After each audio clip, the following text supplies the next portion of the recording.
4 का 15। आपका आमीन मुझे बताएगा कि आप अपने बाइबल के साथ आए हैं। परमेश्वर के साथ जब हमारा रिश्ता होता है, क्योंकि आपको मालूम है परमेश्वर वचन है, और वचन के साथ जब हमारा रिश्ता होता है, वो रिश्ता हमारा बाइबल से भी होना चाहिए। अगर आप बाइबल को नहीं जानते, आप उस परमेश्वर को नहीं जानते। अगर आपका रिश्ता आपकी बाइबल के साथ नहीं है, तो आपका रिश्ता आपके परमेश्वर के साथ भी होना मुश्किल है। हम प्रार्थना कर सकते हैं, घंटों घंटों फास्ट रख सकते हैं, मगर जब तक इस कलाम को आप नहीं जानेंगे तो रिश्ते में कोई कमी जरूर है। ओके, बाइबल यूं कहती है, क्योंकि यदि मसीह में तुम्हारे सिखाने वाले 10,000 भी होते तो भी तुम्हारे पिता बहुत से नहीं। इसीलिए कि मसीह यीशु में सुसमाचार के द्वारा मैं तुम्हारा पिता हुआ। कलाम यूं कहता है, अगर सिखाने वाले 10,000 भी हुए, चर्च में पिता बहुत कम है। और साथ ही में प्रेरित पौलुस यूं कहता है कि सुसमाचार के द्वारा मैं तुम्हारा पिता हुआ। एक बात फिर कहूंगा, किसी को पापा जी बुलाने से वो आपका पापा बन नहीं जाता। एक बार फिर कहूंगा, किसी को पापा जी बुलाने से वो आपका पापा बन नहीं जाता। इस आयत को बहुत गलत तरीके से इस्तेमाल किया जाता है। बच्चा पैदा कर देने से आप उसके बाप बन नहीं जाते। आप बच्चे पैदा कर सकते हैं, क्योंकि जो बायोलॉजिकल आपका शरीर आपको इस लायक बना देता है कि आप बच्चे पैदा कर सकते हैं, मगर बच्चा पैदा करना आपको उसका बाप नहीं बना देता। बच्चा तो एक जानवर भी पैदा करता है, एक पंछी भी पैदा करता है, मगर वो बाप तब बनता है जब वो उसकी देखभाल करना सीख जाए। मेरी बात समझ में आ रही है? इसीलिए प्रेरित पौलुस कहता है कि मैं तुम्हारा पिता हुआ हूं, क्योंकि मैं तुम्हारी देखभाल करता हूं, तुम्हारे बोझ को उठाता हूं, तुम्हारी गंदगी को साफ करता हूं, और इसीलिए मैं तुम्हारा पिता हुआ हूं। वो पिता क्या है जिसको मिलने के लिए आपको 5 या 10,000 रुपए देने पड़े? फिर वो गड़बड़ है, वो पापा नहीं है। प्लीज थोड़ा ठंडे दिमाग से, दिमाग को खोलते हुए सोचिएगा जरूर। दूसरी बात यूं कहता है कि चर्च में सिखाने वाले बहुत हैं, पास्टर्स बहुत हैं, अपोस्टल्स बहुत हैं, प्रॉफिट्स बहुत हैं, मगर पिता थोड़े हैं। तो क्या मतलब है आपका कि सिखाने वाले बहुत हैं और पिता थोड़े हैं? क्योंकि जो पिता के दिल से नहीं सिखा पाता, वो पिता कहने के लायक भी नहीं है। जो पिता के दिल से नहीं सिखा पाता, वो पिता कहने लायक भी नहीं है। सिखाना बहुत आसान है। आप अपने स्कूल में जाइए और लोगों को एक छड़ी लेकर सिखाने लगिए, ABCD सिखा सकते हैं। आप चर्च में जाइए और पुलपिट से प्रचार करना स्टार्ट कर दीजिए, आप सिखा सकते हैं, मगर जब तक वो दिल पिता का नहीं है, आपका सिखाना व्यर्थ है।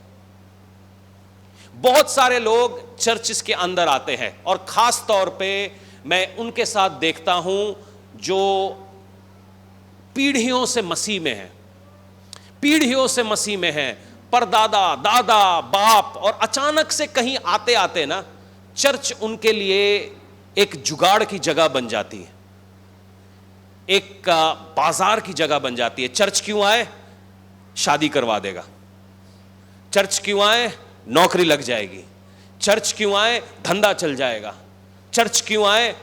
प्रचार करने को मिल जाएगा। चर्च क्यों आए? गीत गाने को मिल जाएगा। क्यों आए आप चर्च? अगर आप यही करना चाहते, अगर खाली गीत ही गाने थे, तो आप अपना गिटार लो, अपना तबला लो, रोड पे खड़े हो जाओ, माइक्रोफोन लो, चालू हो जाओ। अगर आपको प्रचार ही करना था, तो आप पुलपिट का क्यों इंतजार कर रहे हैं? आप ट्रेन के अंदर भी कर सकते हैं, बस के अंदर भी कर सकते हैं, रिक्शे के ऊपर भी कर सकते हैं। प्रचार करने की क्या कमी है? नहीं, हमें एक प्लेटफॉर्म चाहिए, बेशक मेरा दिल हो या ना हो। मेरी बात समझ रहे हैं इस बात को? बेशक मेरा दिल हो या ना हो, प्रचार कोई भी कर सकता है, मगर जब तक आपका दिल वो पिता का नहीं है, वो रिजल्ट आप देख नहीं पाओगे। क्योंकि बाप के आगे जब बेटा चलता है ना, तो बाप बड़ा खुश होता है, मेरा बेटा मुझसे आगे हो गया। मगर कुछ पापा ऐसे हैं, जैसे ही बेटा आगे जाता है उसके पीछे से पैंट खींचता है, आगे ना चला जाए। ये कौन सा बाप है? कुछ बाप ऐसे हैं जो बेटों को आगे ही नहीं जाने देते। समझ में आता है, हम समझते हैं नीचे रखना जरूरी है, जब तक वो सीख ना जाए उसको छोड़ो नहीं, जब तक वो समझ ना जाए उसको वहीं पे रखो। मगर कुछ लोग हैं जो बेटा तैयार भी हो गया तो उसको जाने नहीं देते, कहीं हमसे आगे ना चला जाए। एक बाप के दिल की बात मैं आज आपसे करना चाहता हूं। हम लोग कई बार अपने बाप को केवल घर में पड़ा हुआ एक फर्नीचर सा समझते हैं। बुढ़ा 9 बजे उठता है, 9:30 बजे पैंट शर्ट पहन के बाहर चला जाता है, 7 बजे वापस आता है, 2-4 गालियां देता है, खाना खाता है, सो जाता है। कुछ लोगों के लिए बाप यही है। और कुछ शायद बाप टाइट होके घर आते होंगे, 2 पैग डाउन। और जब बाप टाइट होके घर आता है तो फिर वो प्यार भरी गल्ला करता है, तू मेरा यार है यार। कुछ लोगों ने अपने बाप को होश में कभी नहीं देखा, कुछ लोगों ने अपने बाप को कभी आंखें खुलते हुए नहीं देखा, क्योंकि घर में 2 बजे घुसता है। अलग अलग लोगों के लिए पिता की परिभाषा अलग है। मगर मैं चाहता हूं कि बाइबल जिस पिता की बात कहती है, हमारे बाप तू जो आसमान में है, तेरा राज्य आए, उस बाप की कहानी हम सुनना चाहते हैं। क्योंकि जब कभी भी आप चर्च को देखते हो तो मुझे ऐसा लगता है कि मेरे बाप का राज्य आ रहा है। तो कुछ दिनों पहले मैं पुणे महाराष्ट्र में गया था और वहाँ पर एक यूथ कैंप में था और परमेश्वर वहाँ पर भरपूरी से काम कर रहा था। और उसी यूथ कैंप के दौरान वहाँ के जो लीड पास्टर थे वो मुझे क्योंकि सेशंस के बाद सेशंस होते थे सवेरे से लेके शाम तक, और हर 3 सेशंस के बाद मैं चाहता था कि मैं रेस्ट करूं। मगर वहाँ के यूथ पास्टर, वहाँ के कुछ पास्टर्स थे, उन्होंने मेरे को कहा कि मेरे साथ खेड़े गांव चलो। तो मैं पुणे से 80 किलोमीटर दूर एक जगह है दाऊंद बोलकर, मैं उस दाऊंद बोलकर उस जगह के ऊपर था। और दूसरी चीज़ जो मैं किया कि इनके साथ मैं खेड़े गांव बोलकर एक जगह में गया। ये कहानी मैंने बहुत लोगों के साथ बांटी भी है। और खेड़े गांव में एक मिशन है जिसको बोलते हैं मुक्ति मिशन। इस मुक्ति मिशन की कहानी ये है कि इस मिशन की जो चलाने वाले थे उनका नाम था पंडिता रामाबाई। वो एक पंडित थे और एक ब्राह्मण होने के बाद वो विश्वास में आए।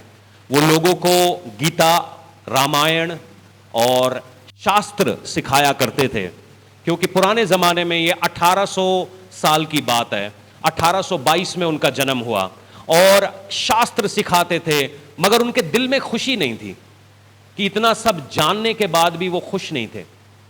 और धीरे धीरे वो शास्त्र सिखाते सिखाते पुणे से बंगाल में गए, जहाँ पे उनकी शादी होती है। शादी के 2 साल के बाद उनके पति मर जाते हैं और धीरे धीरे जिंदगी उनको वापस खेड़े गांव बोलकर एक जगह पर लाती है जो पुणे से 100 किलोमीटर दूर पे है।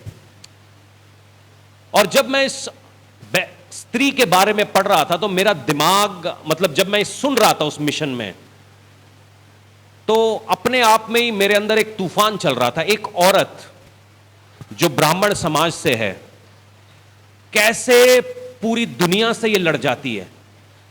1800 साल की बात मैं कर रहा हूं, जहां पे सती प्रथा होती थी। सती प्रथा का मतलब है एक 40-50 साल का आदमी एक 14 साल की लड़की के साथ शादी करेगा। 50 साल का आदमी कम से कम 60 साल में मर जाएगा, और जब वो आदमी मरेगा तो ये लड़की को भी उस आदमी के साथ चिता में डाल दिया जाएगा।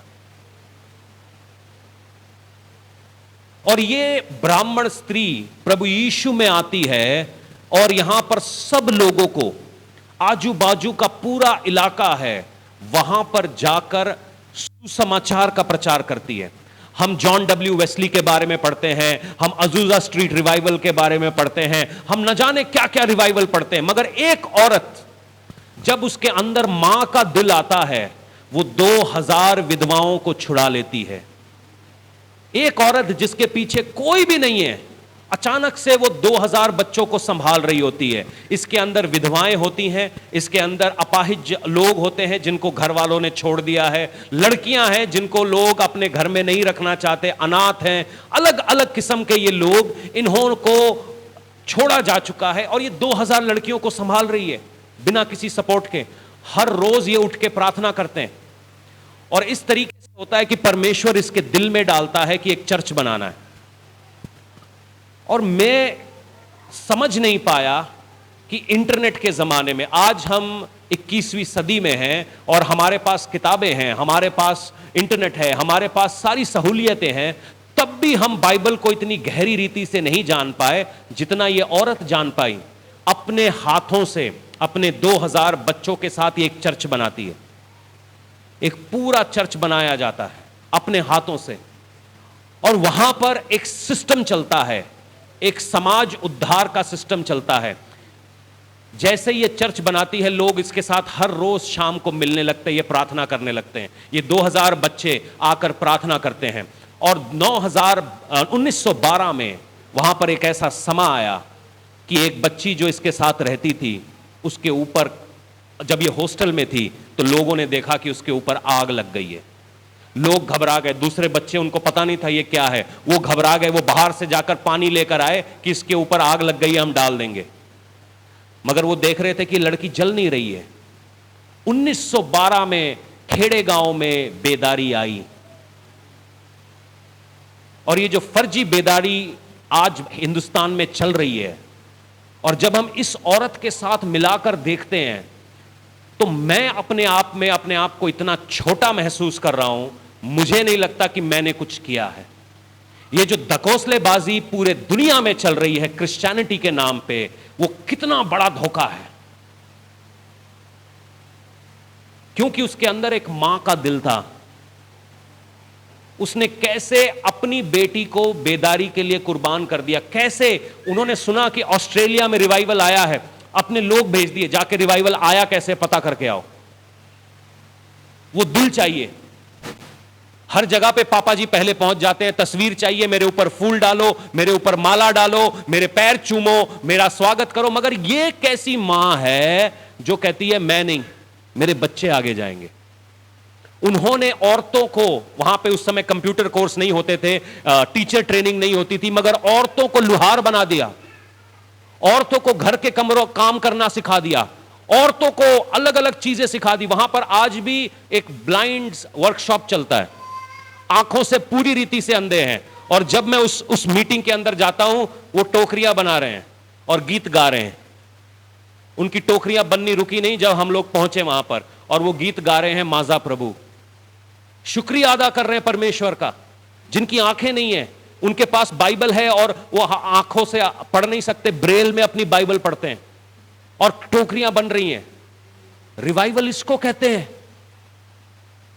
जब बंदा अंदर से बदल जाए।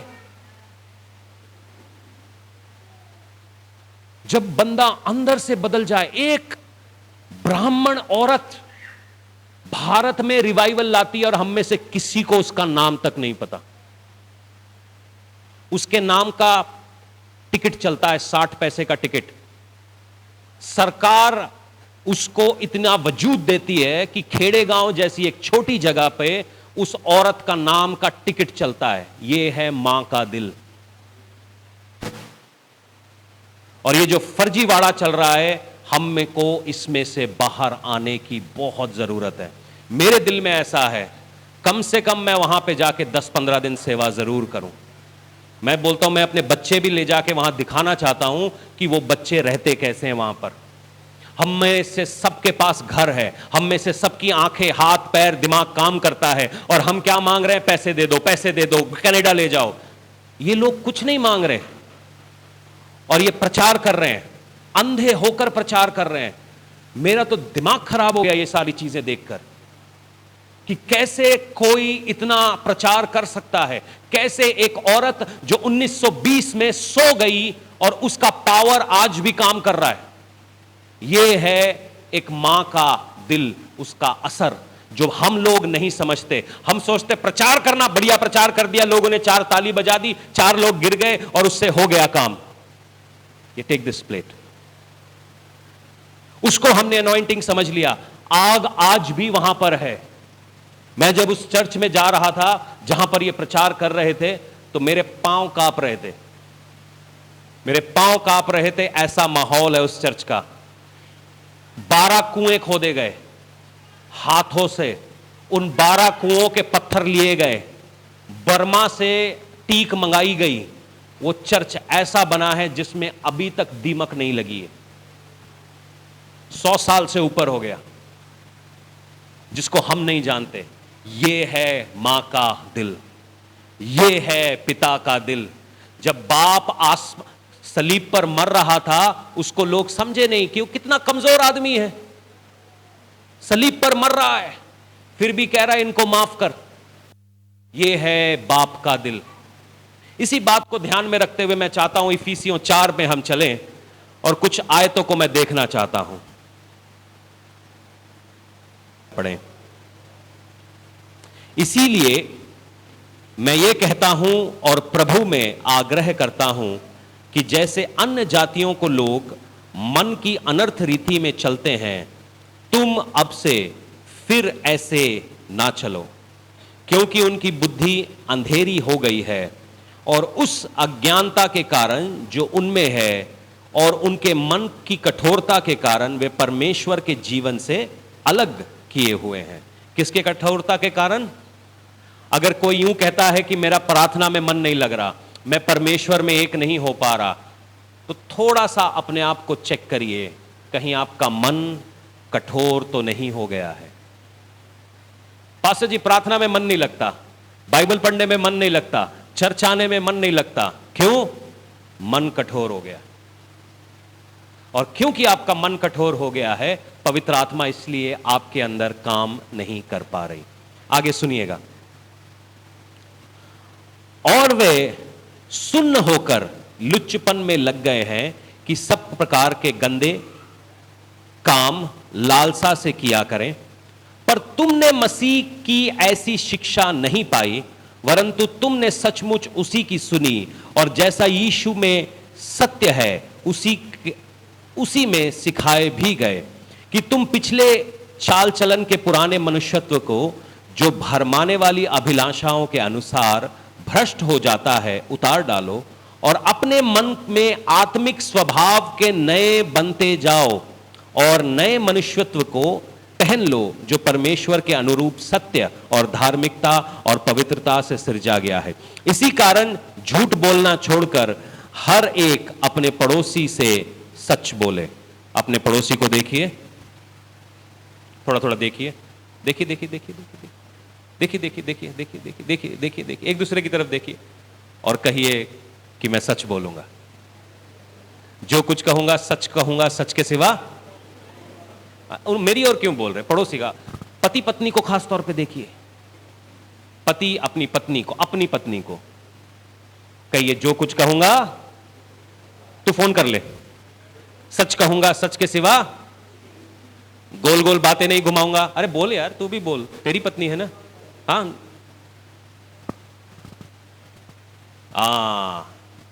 इसीलिए मैंने बगल में बिठाया है, क्योंकि आदमी सबसे बड़ा झूठ अपने घर में ही बोलता है, सबसे बड़ा झूठ। सुनिएगा, क्रोध तो करो पर पाप मत करो। सूर्य अस्त होने तक तुम्हारा क्रोध ना रहे और ना शैतान को अवसर दो।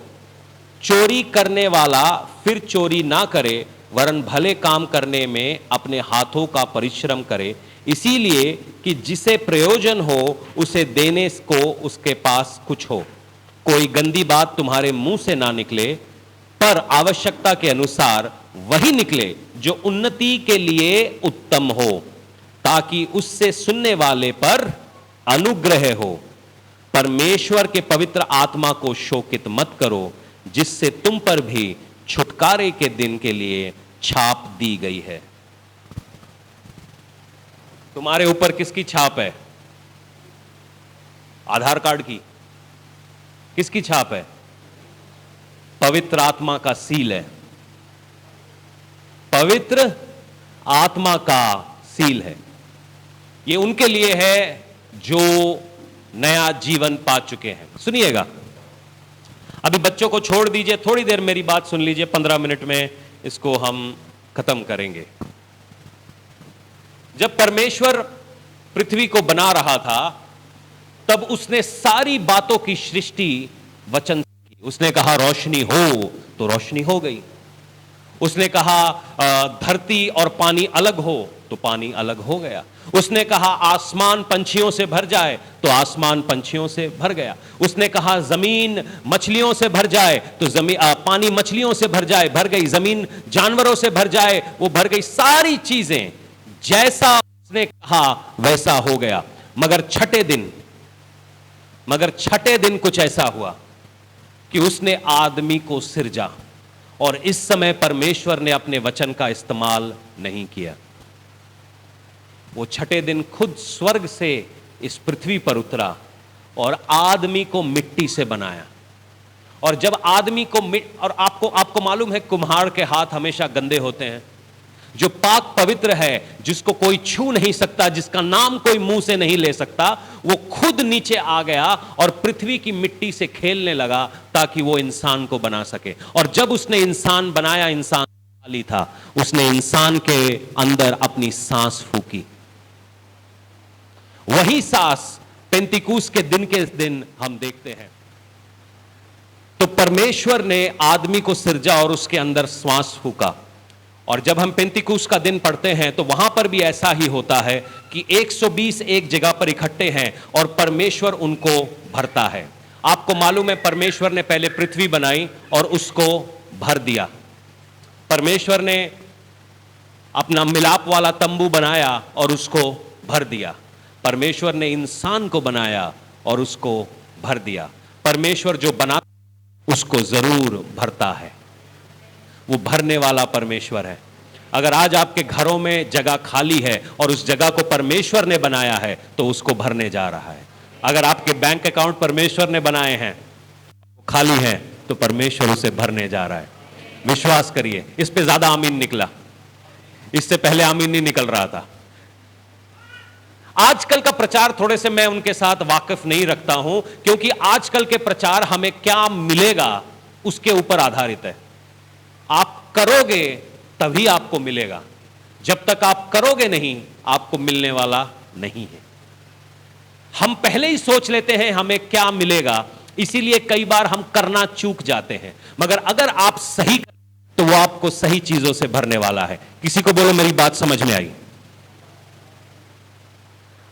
आपको उसने बनाया है ताकि वो भरना चाहता है पवित्र आत्मा से।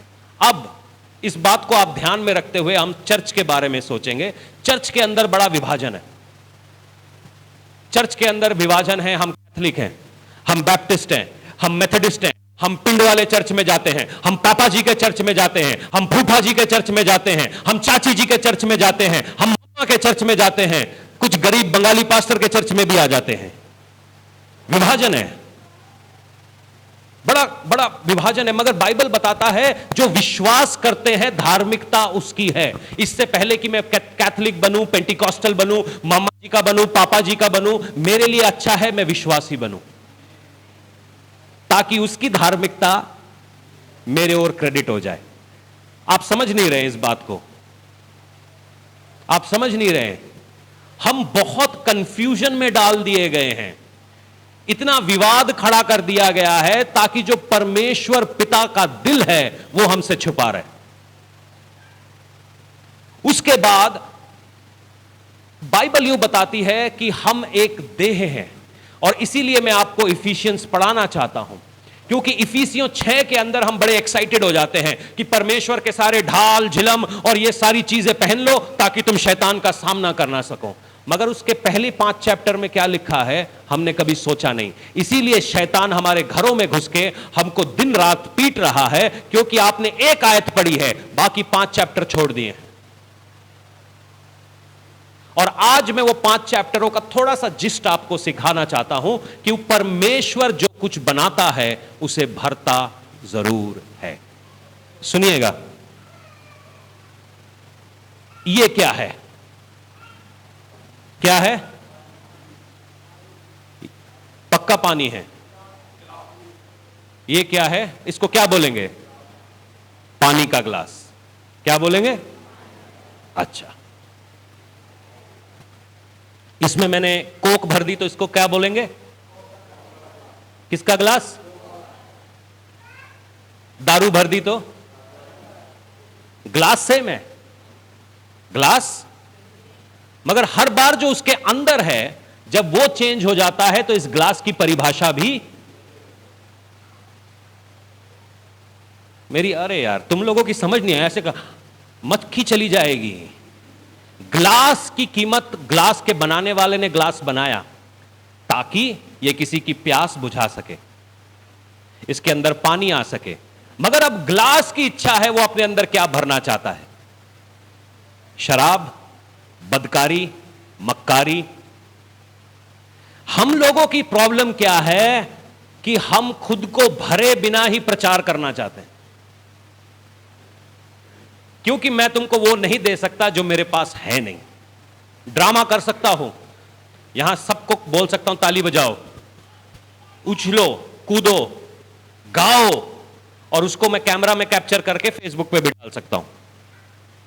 और फिर 4 आदमियों को बोलूंगा बोलना बाहर जाके क्या आत्मिक आराधना हुई, क्योंकि उनको पता ही नहीं आत्मिक आराधना होती क्या है, क्योंकि हमने कभी चखा नहीं।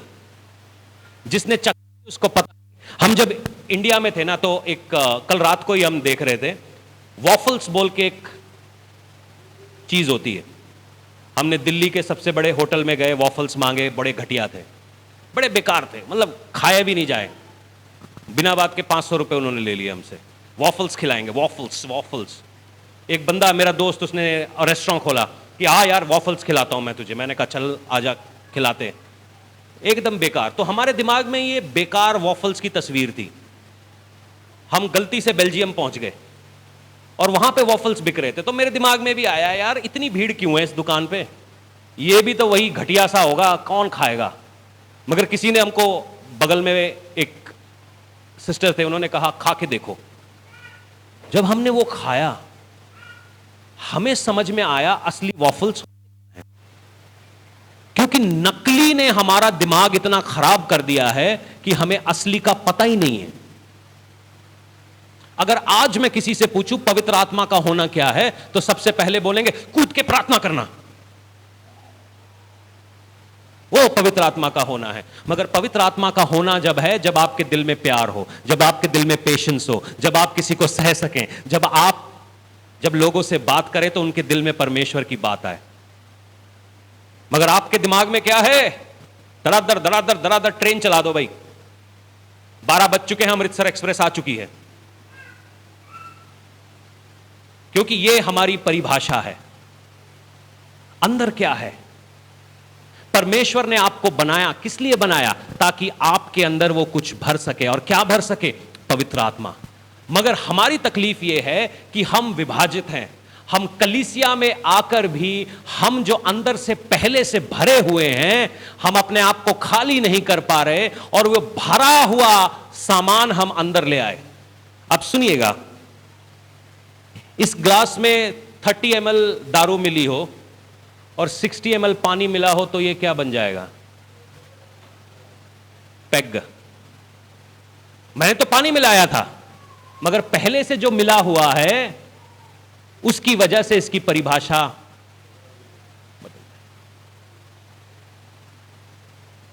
तकलीफ यह है कि हम कलीसिया में आ तो गए हैं, मगर हमने अपने आप को खाली नहीं किया। और क्योंकि हमने अपने आप को खाली नहीं किया, वो हमें भर नहीं पा रहा। इसको मैं भरूंगा, कितना भर पाएगा? इसको अगर मैंने दोबारा भरना है तो इसको पूरा खाली करना बहुत जरूरी है। चर्च, क्या बात ये आपकी समझ में आ रही है? अगर आप आशीषित होना चाहते हैं तो पहले अपने आप को खाली करना सीखें, क्योंकि जैसे ही आप खाली होगे वहां से आप भरना स्टार्ट हो जाओगे। कोई तो कहे मैं खाली होना चाहता हूं। आमीन। सुनिएगा, अब कलीसिया क्या है? मसीह की एक देह है और हम सब देह के अलग अलग हिस्से हैं। कोई उंगली है, कोई आंख है, कोई सर है, कोई पांव है, अब कोई नाक है, और इसीलिए हमारे पास अलग अलग गिफ्ट्स हैं। क्योंकि जो काम शायद आप कर सकते हैं वो मैं नहीं कर सकता, और जो मैं कर सकता हूं शायद वो आप नहीं कर सकते। मगर अब आंख कहे कि भैया मैं तुम्हारे को, मैंने सारी जगह पे मैं ही मैं होना है, हर जगह पे मैं ही दिखूं, तो एक आंख वाला थोबड़ा आपको कैसा दिखेगा जिसमें 40-50 आंखें हो? हैं? अब हाथ कहे कि भैया मैं ही मैं हूं, मैं तुम्हारे को खाना खिलाता हूं, मेरी वजह से तुम्हारे पास पैसे आते हैं, मैं अब हाथ ही हाथ हो जाए तो उसको क्या कहोगे? तकलीफ क्या है? क्योंकि हमने अपने आप को खाली नहीं किया। बाहर शैतान यूं बोलता है कि खड़े हो जाओ, उठो, परमेश्वर की जगह ले लो, जो तुम ही अपने तकदीर के लिखने वाले हो, तुम ही करने वाले हो। यही बात हम अंदर लेकर आ जाते हैं, इसीलिए हमारे अंदर एटीट्यूड होता है। समझते हैं एटीट्यूड? क्योंकि बाहर हम खाली नहीं हुए, इसलिए परमेश्वर ने हमें भरा नहीं। हम वही आधा अधूरा कटोरा लेकर अंदर आ गए। परमेश्वर भर भी रहा है तो अब और ज्यादा कंफ्यूजन हो गई कि मैं बाहर वाला हूं अंदर वाला हूं। अब गिलास को पता ही नहीं है कि उसके अंदर पानी है, दारू है, कॉकटेल बन गया है। और इसी मुसीबत के साथ जब हम प्रचार करते हैं तो हमारे मुंह से कॉकटेल ही निकलता है, क्योंकि प्यास कम बुझती है, नशा ज्यादा आ जाता है। और जब नशे वाला कोई पी लेता है तो 2 दिन तक उसका सर घूमता रहता है और उसकी प्यास नहीं बुझती। सुनिएगा, यही सिलसिला हमारे परिवारों में है। जब भी चर्च और परिवार के अंदर घुसो, थोड़ा एक दूसरे को देखिए, जब भी चर्च और परिवार के अंदर घुसें, अपना एटीट्यूड और ईगो, जूते, घमंड, ईगो, एटीट्यूड, जो भी आप उसको कहते हैं, वो बाहर, सब बोलो बाहर छोड़ के आओ। क्योंकि जब भी आप उसके साथ अंदर आओगे वहां पर हमेशा कलह कलेश चालू हो जाएगा। चाहे ये आपका घर है, चाहे ये आपका परिवार है। आपको इस बात को समझना है कि हम एक साथ रहने के लिए बनाए गए हैं, एक साथ जुड़ने के लिए बनाए गए हैं। परमेश्वर एजिकियल को एक मुर्दा घर दिखाता है जहां पे हड्डियों की बारात है, हड्डियां ही हड्डियां पड़ी हुई हैं। परमेश्वर कहता है एजिकियल भविष्यवाणी कर, एजिकियल भविष्यवाणी करता है, हड्डियां खड़ी हो जाती हैं, एक साथ जुड़ जाती हैं और वो आर्मी बन जाती हैं। मगर आर्मी तब तक काम की नहीं थी जब तक परमेश्वर ने उसके अंदर अपनी सांस नहीं फूकी। परिवार एक साथ तो रहते हैं मगर आर्मी नहीं है, क्योंकि परमेश्वर ने अपनी सांस आपके अंदर नहीं फूकी। परिवार एक साथ रहते हैं, खाते हैं, पीते हैं, उठते हैं, बैठते हैं, हमें एक दूसरे की कदर नहीं मालूम, इसीलिए हम आर्मी नहीं बन पाए। हम एक दूसरे को घटिया समझ रहे हैं, इसीलिए हम एक आर्मी नहीं बन पाए। हम एक साथ लड़ना नहीं आता, इसीलिए हम आर्मी नहीं बन पाए। एक दूसरे से लड़ते जरूर हैं, एक दूसरे का मुंह नहीं देखते, इसीलिए हम आर्मी नहीं बन पाए। वो आर्मी बड़ी खतरनाक आर्मी होती है जो आपस में ही लड़ रही हो। चर्च आने का मतलब क्या है? कि हम एक साथ हो जाएं, एक देह है। अगर एक उंगली को चोट लगी है तो हम उस उंगली को काट के बाहर नहीं फेंक सकते। यह है बाप का दिल। बाहर फेंको उसको, क्योंकि उसमें चोट लगी है। पूरा शरीर क्या करता है? अगर आपकी उंगली पे एक कट लग जाए तो सारा शरीर एक साथ हो जाता है। सारे सेल बोलते हैं कि हम इस जगह के ऊपर चलते हैं और इस चोट को भरते हैं। पस सेल्स ऊपर आ जाते हैं और उसके ऊपर चमड़ी चमड़ी से जुड़ जाती है और पूरा शरीर अपनी सारी ताकत आपकी चोट की ओर भरने में, इसीलिए आपको दर्द होता है वहां पर। और यही है बाप का दिल। किसी को भी चोट लगे, चोट मेरी है, मगर जिस जगह पे चोट लगी उसको बाहर फेंको, फेंको, फेंको, फेंको।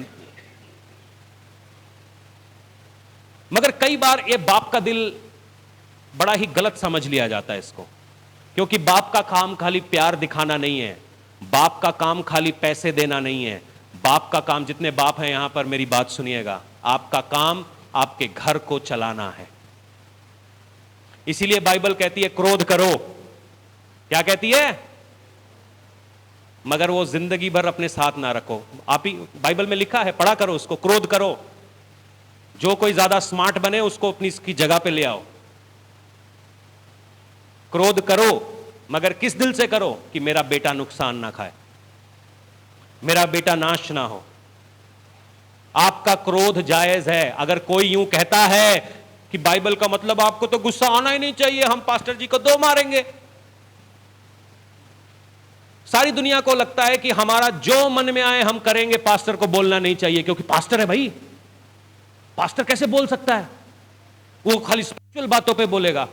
हम अपने कांड करे जाएंगे, मगर वो खाली स्पिरिचुअल बातों पे बोलेगा। नहीं साहब, आप अपने घर में क्या करते हो मैं उसमें भी बोल सकता हूं। कलाम कहता है क्रोध करो। अगर गलत बातें आपको गुस्सा नहीं दिला रही, इसका मतलब आप फलां व्यक्ति से प्यार नहीं करते। मेरी बात सुनिएगा, अगर कोई नरक जा रहा है और आपको गुस्सा नहीं आ रहा है, तो आपके दिल में वो पिता का दिल नहीं है। कोई अपने आप को बर्बाद कर रहा है और आपको गुस्सा नहीं आ रहा, तो आपके दिल में पिता का दिल नहीं है।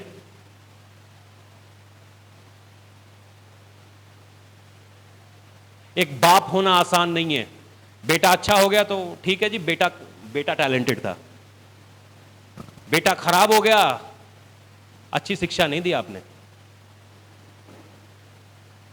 यही काम है कि जब वो लायक नहीं होगा तब हम उसका बोझ उठाते हुए घूमेंगे। तो मैं आज बापों से बात करना चाहता हूं। जितने बाप हैं एक बार आमीन बोलिएगा।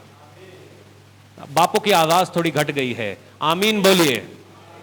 अब सुनिएगा, बाप को हम कहां देखते हैं? उड़ाऊ पुत्र की कहानी। उड़ाऊ पुत्र अपने बाप से हक मांगता है। बाप बोलता है जा, दे दिया, जो करना है कर ले। उड़ाऊ पुत्र बाप का हक लेके वैश्याओं पे उड़ा देता है और सुअरों का खाना खाने लगता है। फिर बाइबल बताती है कि बेटे के दिल में आया कि मैं अपने बाप के घर में जाऊं, वहां मुझे नौकर रख ले। अब बाप की मर्जी है कि उसको नौकर रखे या बेटे की जगह दे। अब बेटा फुल एटीट्यूड में आएगा, मैं तेरा बेटा नहीं हूं, मुझे रख। ऐसे बेटे की सेवा करनी चाहिए फुल्ली। यहां लोग माफी भी कैसे मांगते हैं? माफ कर दो ना। गलती क्या हुई? कुछ भी गलती हुई, जो भी आपको अगर लगता है माफी, मेरे को क्या लगता है? आपने गलती करी है, आपने जो गलती करी है बताइए आपने क्या गलती करी है, ताकि हमें तो पता चले हम सेम पेज में हैं। आपको लगता है ये तो माफी, मेरे को कुछ नहीं लगता साहब, ऑनेस्टली मुझे कुछ नहीं लगता। आपको लगता है आपने गलती करी है तो आके कहिए कि ये मेरी गलती है, मैं क्षमा मांगता हूं।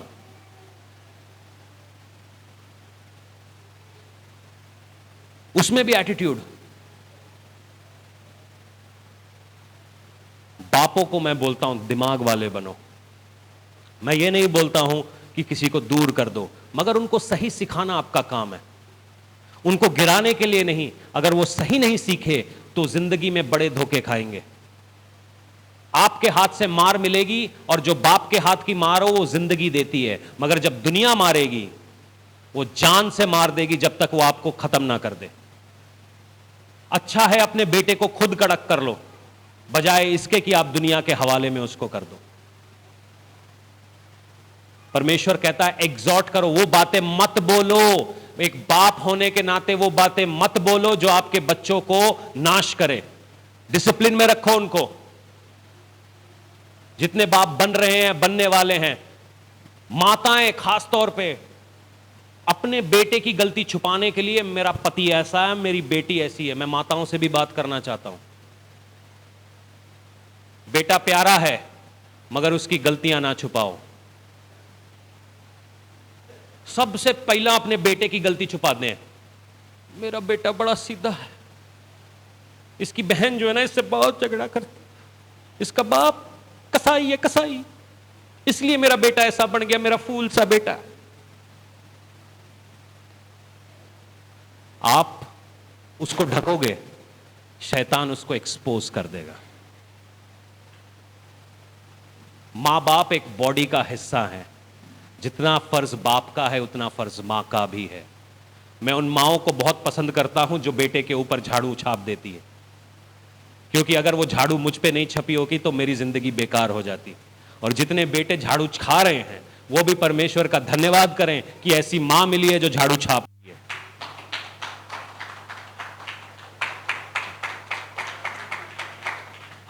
सिस्टर, कल से आप छापो, ये भी ताली बजाएगा। सुनिएगा, होता क्या है, हम गलत बातों पे नाराज होते हैं, गलत बातों पे हम उनको टोकते हैं। जब हम सही बातों पे उनको टोकने लगेंगे ना, आपका परिवार जिंदा हो जाएगा। हम टोकते कब हैं? जब हमारा फ्रस्ट्रेशन बढ़ जाता है, और फ्रस्ट्रेशन अलग अलग जगहों पर निकलता है। जहां पे आपका अधिकार नहीं है, माताओं, बेटा आपको परेशान कर रहा है, झगड़ा आप पति से कर रहे हैं, क्यों? क्यों? बेटे ने आपको परेशानी दी है, बेटे से झगड़ा करो। बेटे से झगड़ा क्यों नहीं करेंगे? क्योंकि बुढ़ापे में तो इसी ने देखना है। बुढ़ापे में जो तुझे आज नहीं देख रहा, बुढ़ापे में कहां देखेगा भाई? हैं? जो आज तेरी नहीं सुन रहा वो कल कहां से तेरी सुन लेगा? छोड़ो नहीं। मगर उस बातों को, अगर आप किसी को डांट भी रहे हैं, हम कैसे डांटते हैं? गुस्से में डांटते हैं, गलत बातें बोलते हैं। बाइबल बताती है अगर आप किसी को डिसिप्लिन भी करो तो उसको परमेश्वर में एग्जॉर्ट करो, ताकि वो परमेश्वर में बढ़े, परमेश्वर में बढ़े। लोग अलग सोच के साथ चर्चेस में बैठे हुए होते हैं। मैं आज चाहता हूं हम एक सोच के साथ चर्च में बैठें कि परमेश्वर तेरा राज्य आए, वो बाप का दिल मुझे मिले, वो मां का दिल मुझे मिले। हम परिवारों को कॉम्प्लिकेटेड बनाते जा रहे हैं। जो चीजें क्लीन होनी चाहिए हम उनको कॉम्प्लिकेटेड बना रहे हैं। क्यों? क्योंकि हम पिता के दिल को नहीं जानते। रहने दो, let be here, it's okay.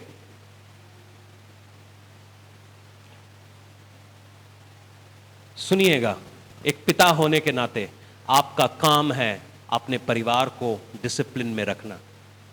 हां जी, जितने पिता और पति हैं एक बार आमीन कहिए। परिवार को डिसिप्लिन में रखना सबसे ज्यादा मुश्किल काम है। जैसे क्योंकि आप अच्छे हैं, इस चक्कर में आप कहीं अपने बच्चों को ना खो दें। क्योंकि आप गुड बनना चाहते। गुड फादर की डेफिनेशन मालूम है क्या है? A good father is a father who teaches. सिखाना दुनिया का सबसे बुरा काम है। आपको मालूम है आपका एबीसी किसने लिखना? आपकी नर्सरी टीचर का नाम क्या है? जिसने हाथ पकड़ के आपको ए लिखना सिखाया, आपकी नाक साफ करके आपकी हैंकी लगाई, आपको पता नहीं है। मगर अगर वो आपको ए नहीं सिखाती तो आप 10वीं 11वीं 12वीं अपने कॉलेज तक नहीं पहुंचते। क्योंकि जिसने आपको फंडामेंटल सिखाए हैं वो सबसे मुश्किल काम है।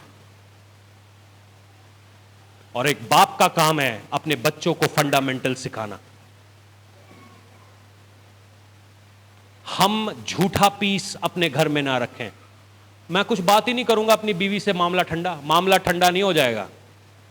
4-5 दिन बाद, 4-5 महीने के बाद, 4-5 साल बाद वो बाहर जरूर आएगा।